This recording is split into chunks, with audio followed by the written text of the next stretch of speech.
Like, really. Motherfucker had to be standing there with either a knife close by, or two, trying to have a conversation with the knife in his mouth. And at one point, like, hey, man, why is a knife in your mouth? I don't know. All right, now, Mississippi, you still want to be on Florida's level. Here's another one. Man allegedly said he was awakened by demons and bludgeoned a woman to death with a pipe. I mean, fuck it. If I'm gonna do it, I might as well say the demons woke me up.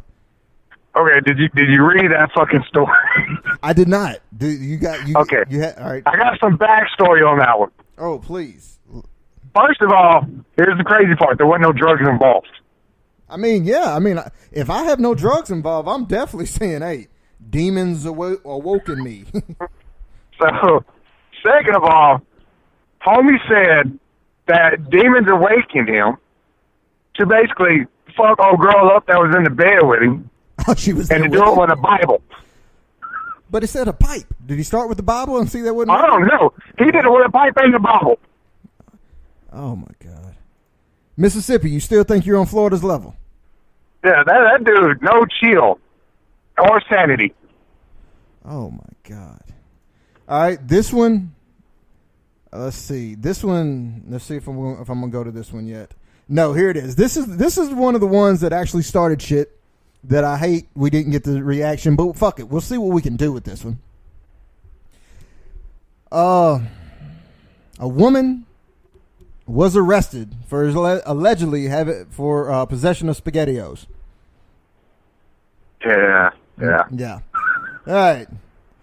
It says 23-year-old Ashley Huff. Throw your name out there, Ashley. Check her out. She was riding in the passenger seat of a car in Gainesville, Georgia. She was pulled over for a routine traffic stop. When the cops searched her bag, they found a spoon that was covered in a mysterious residue.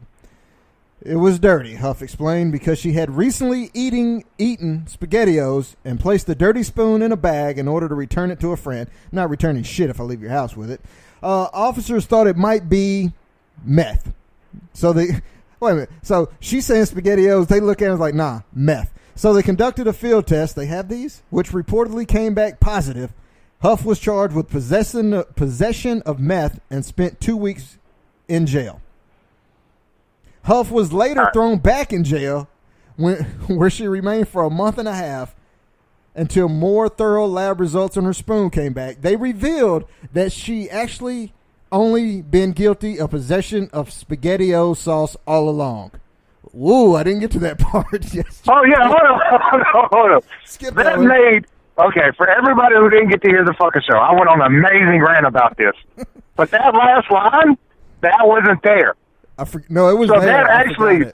No, well, you didn't read it to me, so I had no idea.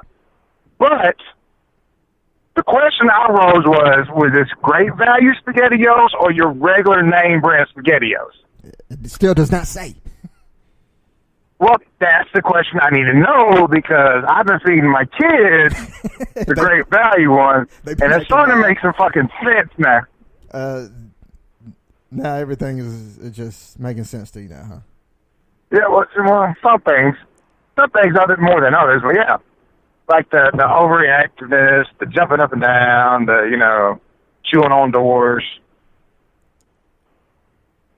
makes sense. Yeah. But I think that's more the dogs than the kids. But hey, same difference, right? Yeah. All right, here we go. Before we get to the really good story. Let's see. This compares Mississippi to Florida. All right, this is where you need to be. Now listen, Mississippi. It says school districts and Meridian came under heavy scrutiny for overseeing what the Justice Department called a school-to-prison pipeline, which students were regularly referred to juvenile detention centers for even the most minor infractions. In a letter unveiling the findings of a federal investigation, the Justice Department explained that some students had been incarcerated for things like dress code violations, profanity, and disrespect. I ain't got no problem with that. I ain't got none. All right? Oh, you ain't got no problem with sending him to juvie? Yeah, none. Profanity and none. What is that? Whoa. But Florida one-ups you, Mississippi. In Florida, a 13-year-old student was arrested and hauled off to the police station after disrupting class by farting and turning off other kids' computers. He was charged with disruption of school function and later released into the care of his mother. Mississippi, you're not on the level of Florida. All right? Okay, hold on. To Mississippi's defense, I've seen some fuckers do that, but none of them got the cops called on them. Do that shit in Florida. All right. Florida don't play, man. Yeah, they don't.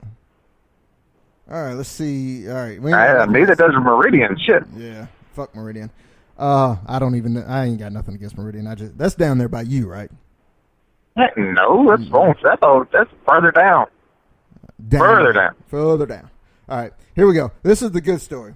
All right, and this is the one that I will read verbatim the whole thing because it is that good. All right, headline: Man tries to turn himself in for reward money and gets arrested. How can you beat that? Unfortunately, it wasn't in Florida, Detroit, Michigan.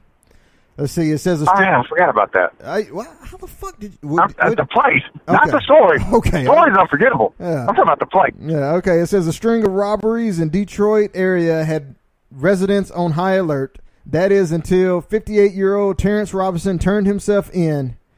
Let's see. Warren Avenue and McKinley Street in Detroit are no strangers to crime, but the months of October and November, there were several burglaries, Jesus Christ, that had one thing in common. A tall can of Old English malt liquor was left behind on the scene. I forgot about that part. That's a calling card if I ever heard a calling card. I love the next sentence where it says they knew they had a serial robber on their hands. Why? Why? No, he tells you everything you need to know. Jesus, no, that tells me this is a homeless man. I mean, that's all I need to know. All right.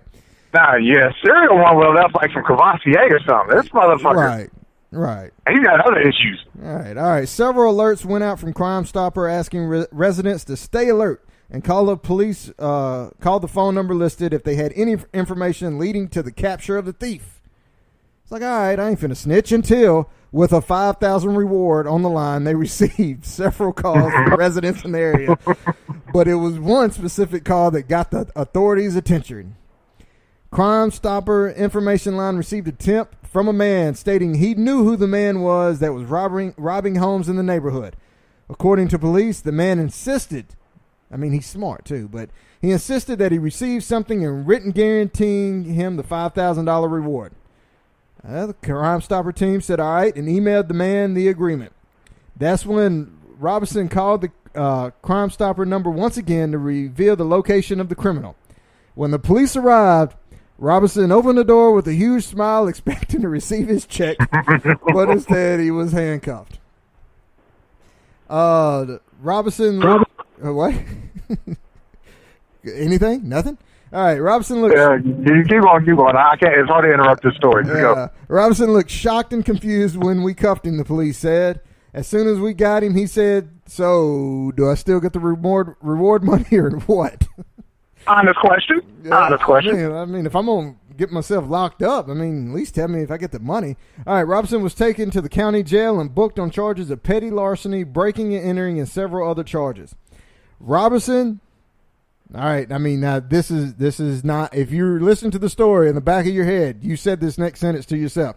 Robinson tested positive for crack cocaine. Yeah.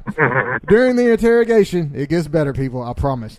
Robinson told authorities he would not speak until his attorney arrived. 5 minutes later, he introduced himself, Terrence Robinson, as his attorney to the police. He notified the police he will be representing himself in a lawsuit against the department for his $5,000 reward money. Johnny, we still need to find out what happened. Oh, I still need to find out if he got his money. Terrence Robinson, you are the man, son. Especially if you won. Yeah. Hold on. First of all, Terrence Robinson snitched on Terrence Robinson for $5,000. Terrence Robinson went to jail. Then Terrence Robinson was a lawyer for Terrence Robinson to get Terrence Robinson's money that Terrence Robinson didn't get for telling on Terrence Robinson that Terrence Robinson was the one committing the crimes. Right. I mean, come on, man. He snitched Simple on fucking himself. story. Hey, man, get the dude the money. Right. He snitched on himself. I mean, come on. Were the robberies really that bad? He was leaving Old English behind. Hold on. This can tell you how bad the robberies were. It was in Detroit. That's all I got to say. Would you got something against Detroit? Man, Detroit's broke. The city itself is broke. I don't believe that.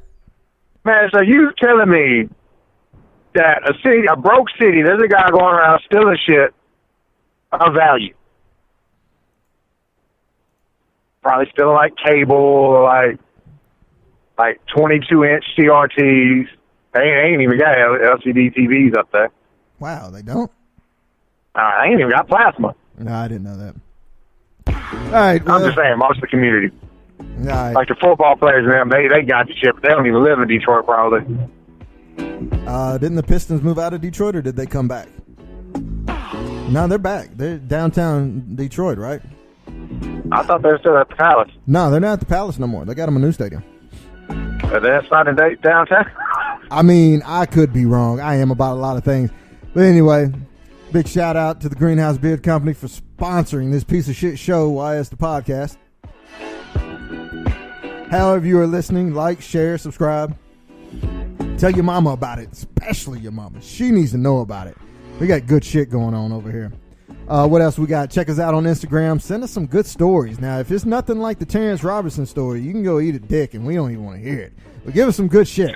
But to do that, you need to holler at us at YS the Podcast. Right? That's right. On Instagram. Isn't that correct? Yeah, it's YS the Podcast on Instagram, but it's YS Podcast at the website. Right. That's how we do it. Some jackass took my shit. Yeah, it's your turn. Oh, my turn? Oh, shit, I wasn't ready.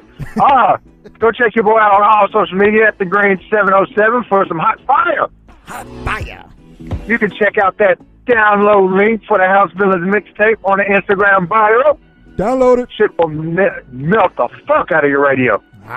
You can also go check us out on SoundCloud to stream it if you don't feel like downloading, because, you know, you got one of those cheap phones that it's only like 4 gig internal memory, and you can't really download nothing, because then you got to start deleting those dick pics you be sending them random bitches. I know how y'all fuckers roll.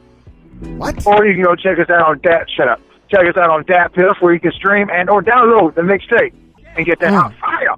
Hot fire. Oh, before I forget, big news last week that I really didn't tell nobody about, unless you follow us on Instagram. The show is now on Spotify. Go check it out.